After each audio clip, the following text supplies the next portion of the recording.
એવું ને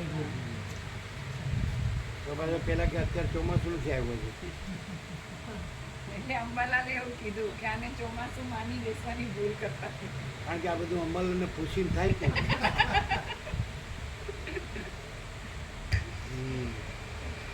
વશિષ્ઠ બોલ્યા, હે રામ, તમે જો મનમાં અકળાયા વિના એમ કહેવાય કે એને એને એમ કહેવાય કે તું અંબાનો લાલ હાચો પણ તું અંબા નહીં. અંબા હાચી, અંબાનો લાલ હાચો નહીં. પણ લાલ થયો એટલે પછી કે ભાઈ રિપ્રેઝેન્ટેટિવ એટલે પછી હું જ અંબા પછી. હે વશિષ્ઠ બોલ્યા, હે રામ, તમે જો મનમાં અકળાયા વિના મહાત્માઓના અને ઉત્તમ શાસ્ત્રના સંગમાં તત્પર રહીને થોડાક દિવસ સાંભળ્યા કરશો તો હું ક્ષણ માત્રમાં દ્રશ્યને ઉડાડી દઈશ. જેમ ખરું જ્ઞાન થતાં ઝાંઝવાનું પાણી દેખાતું બંધ પડે છે તેમ બોધ થયા પછી તમને દ્રશ્ય પણ અબાધિત રહેશે નહીં. દ્રશ્યનો અભાવ થાય છે એટલે દ્રષ્ટાપણું પણ શાંત થઈ જાય. જેમ ખરું જ્ઞાન થતાં ઝાંઝવાનું પાણી દેખાતું બંધ પડે છે તેમ બોધ થયા પછી તમને દ્રશ્ય પણ અબાધિત રહેશે નહીં, એટલે બાધિત થઈ જશે. દ્રશ્યનો અભાવ થાય છે એટલે દ્રષ્ટાપણું પણ શાંત થઈ જાય છે અને કેવળ બોધ એટલે જ્ઞાન અવશેષ રહે છે. જો દ્રશ્ય છે તો જ દ્રષ્ટા છે અને જો દ્રષ્ટા છે તો જ દ્રશ્ય છે. તેમજ એક હોય તો જ બે છે અને બે હોય તો જ એક છે. આમાંથી એકનો અભાવ થાય તો બંને અસિદ્ધ થઈ જાય છે. આ પ્રમાણે જ્યારે બેપણું, એકપણું, દ્રશ્યપણું અને દ્રષ્ટાપણું એ ચારનો અભાવ થશે ત્યારે પરમાર્થ વસ્તુ જ અવશેષ રહેશે. તમારા મનરૂપી દર્પણમાં અહમપણા આદિ દ્રશ્ય જગતરૂપ જે મેલ છે તેનો અત્યંત અભાવ સમજાવીને હું તે મેલને માંજી નાખીશ. જે પદાર્થ પોતાની સત્તા વિનાનો હોય છે તેનો ભાવ હોતો નથી અને જે પદાર્થ પોતાની સત્તાવાળો હોય છે તેનો અભાવ હોતો નથી. આથી જગત પોતાની સત્તા વિનાનું હોવાથી ભાવ વિનાનું જ છે. તેને ટાળી નાખવા માટે શી મહેનત પડવાની હતી? જગત મૂળે ઉત્પન્ન જ થયું નથી, છતાં તે આ જે વિશાળતાવાળું દેખાય છે તે નિર્મળ પરમાત્મામાં જ દેખાય છે અને પરમાત્માની સત્તાથી જ તે સત્તાવાળું છે. જેમ કડા આદિ આભૂષણ સુવર્ણથી જુદા ઉત્પન્ન થયા નથી, સુવર્ણથી જુદા નથી અને સુવર્ણથી જુદા જોવામાં આવતા નથી, તેમ આ જગત બ્રહ્મથી જુદું ઉત્પન્ન થયું નથી, બ્રહ્મથી જુદું નથી અને બ્રહ્મથી જુદું જોવામાં પણ આવતું નથી. એ જગતને ટાળવામાં શી મહેનત પડવાની હતી? કૌંસમાં જેમ કડામાં સુવર્ણની બુદ્ધિ કરવાથી કડાપણું રહેતું નથી તેમ જગતમાં બ્રહ્મ બુદ્ધિ કરવાથી જગતપણું રહેતું નથી.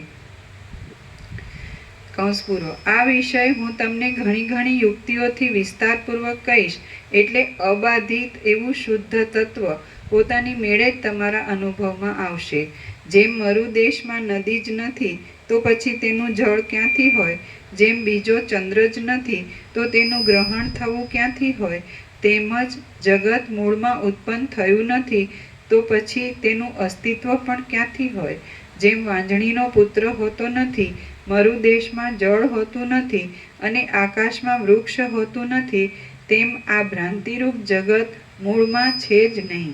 હે રામ, જે આ જોવામાં આવે છે તે અખંડિત બ્રહ્મ જ છે. એ વિષય હું આગળ જતાં તમને કેવળ વચનથી જ નહીં પણ યુક્તિથી કહીશ.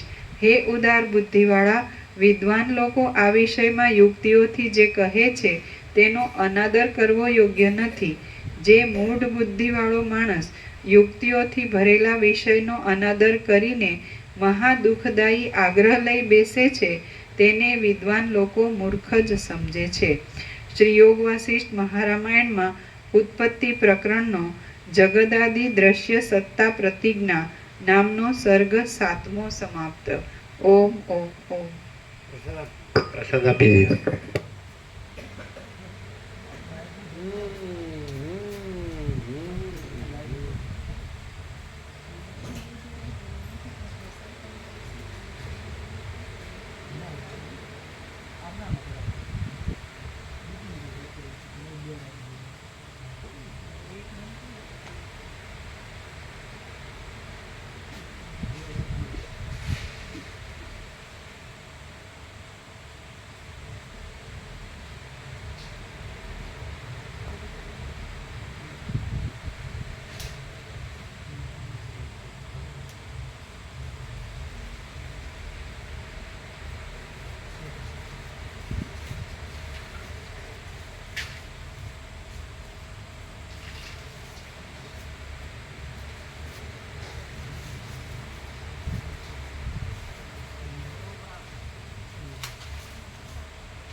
કે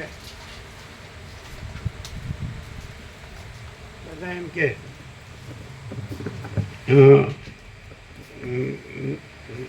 મારે ભગવાન મેળવવા જ પણ કે એટલે વાસના રાખીને એમ કે મારે ભગવાન મેળવવા પણ વાસના છોડે ને એટલે ભગવાન જ છે પણ વાસના રાખીને કે મારે ભગવાન મેળવવા છે સમજે અથવા તો વાસના રાખીને એમ કે જે વાસના છે ને એ ભગવાન છે સમજે એટલે આવો મૂર્ખ છે કેવી રીતે કોને ભગવાન નથી જોતા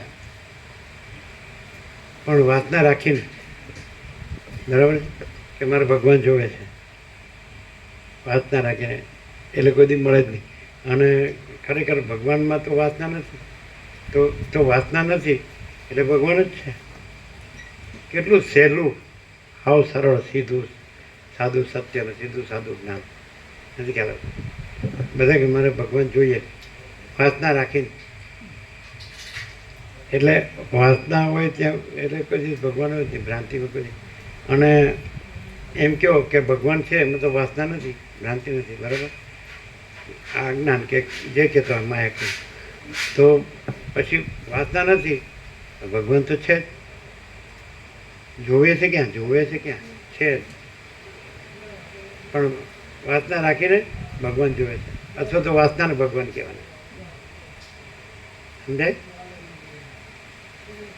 એટલે કેમ શાંતિ નથી ખબર પડે અને વાસના નથી તો પરમ શાંતિ જ છે તો એ કોણ પરમ ભગવાન બધું રહ્યા છે તો ભગવાન પરમ શાંતિ છે અથવા તો પરમ શાંતિ જ ભગવાન છે સમજે તો કોઈ વાસના ભ્રાંતિ થોડી ભગવાન છે તો એ થોડી શાંતિ છે એટલે શાંતિ નથી એટલે આ પ્રકાશથી જો બરાબર જાણે સમ્યક પ્રબોધ થાય તો સીધી વાત છે આ તો ગમે એટલું સાંભળે ગમે એટલું વાંચે ગમે એટલું લખે ગમે એટલું બોલે ગમે એટલું યાદ રાખે પણ વાસના રાખીને એટલે બધું ફેલ અને વાસના જ નથી એટલે બીજું કંઈ કરવા પણ જ નથી અને ભગવાન જ છે અને પોતે જ છે સીધું નથી.